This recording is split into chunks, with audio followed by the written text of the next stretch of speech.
Data is built to be the new oil, not just because data is valuable, but also because it is powerful. And just like big oil is deservedly responsible for the global warming and climate change that we have among us today, big data is responsible for another phenomenon that I'm going to talk to you about this evening, the phenomenon of social cooling. Now, to understand social cooling, you need to understand the concept known as the Overton window. Now, the Overton window refers to the increasingly narrow common ground between our increasingly diverse and polarizing opinions. Those are social and political opinions, that small way that we are allowed to talk without getting into trouble with society. And of course, if you step out of the Overton window, you can get into rather a lot of trouble, as we've seen with Twitter lynchings and mobs of celebrities and influencers and politicians, and indeed anyone who dares to step out of the role or the script that society has prescribed for them. So this is obviously something that worries celebrities, but it should also worry individuals like you and I, because we're not immune for this mob mentality either.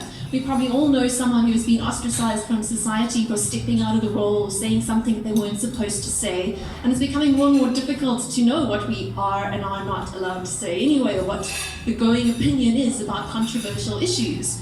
But more than that, this is having real world impact, not just on our social popularity, but also on our access to opportunity and privilege in our real world.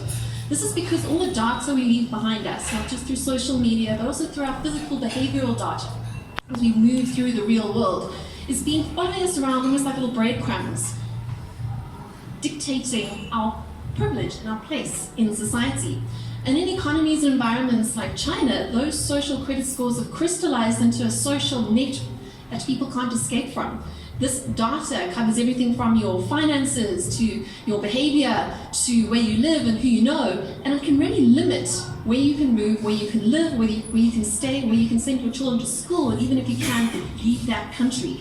So it's becoming real, not just something virtual. And of course, when the stakes are so high, we're starting to modify our behavior in order to achieve those higher social credit scores that we need in order to gain access and privilege to things in the real world. And this means that we're starting to self-censor ourselves. So we're starting to not say things that are on our mind in case we get into trouble, like I said, on social media. And we're starting to not do things that might get us to stand out and draw attention to ourselves from the crowd. And this is essentially what social cooling is. It's the phenomenon of people self-censoring and modifying their behavior in order to fit in with the way the world works, in order to fit in with the algorithms that are determining, to an increasing extent, our rank, our privilege, and our status within society. Not only that, this data net that's enmeshing us at the moment is something that's not just online anymore, it's just tapping into our real lives too. We're getting to a point where we're never able to be off stage. We've got things like cameras in the streets, and we're always online on our phones.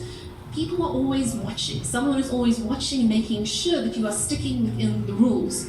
It's got to the point where young people are actually going to plastic surgeons now to get surgery to match their real faces with the filtered photoshopped images that they put online in their selfies.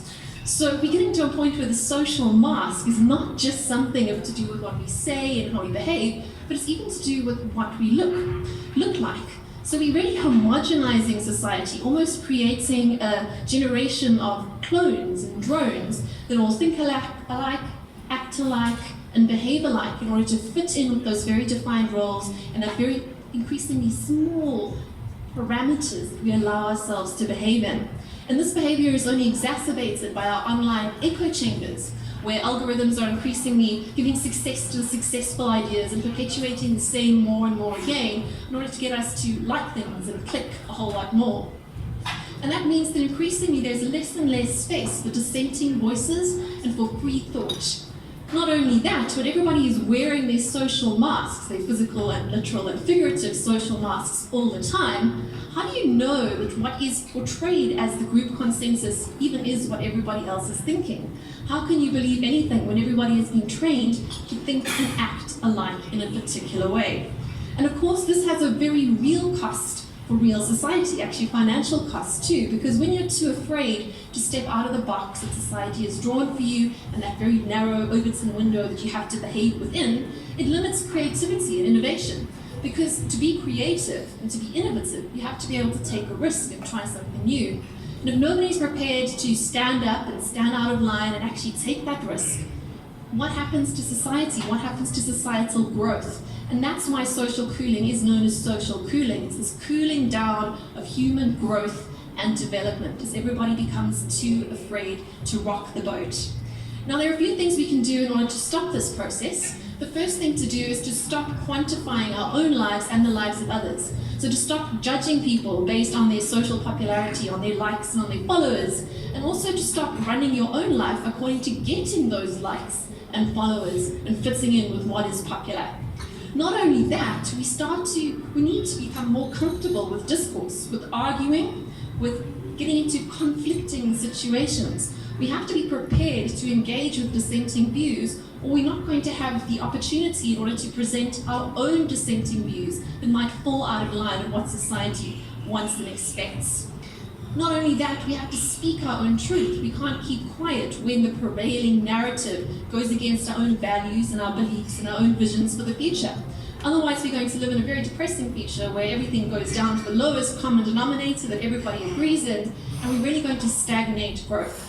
So my challenge to you this evening is to go out there, speak your truth, don't just whisper it, don't just fall in line because everybody else is, and maybe then we can warm up the world in a good way and defrost the phenomenon that is social cooling.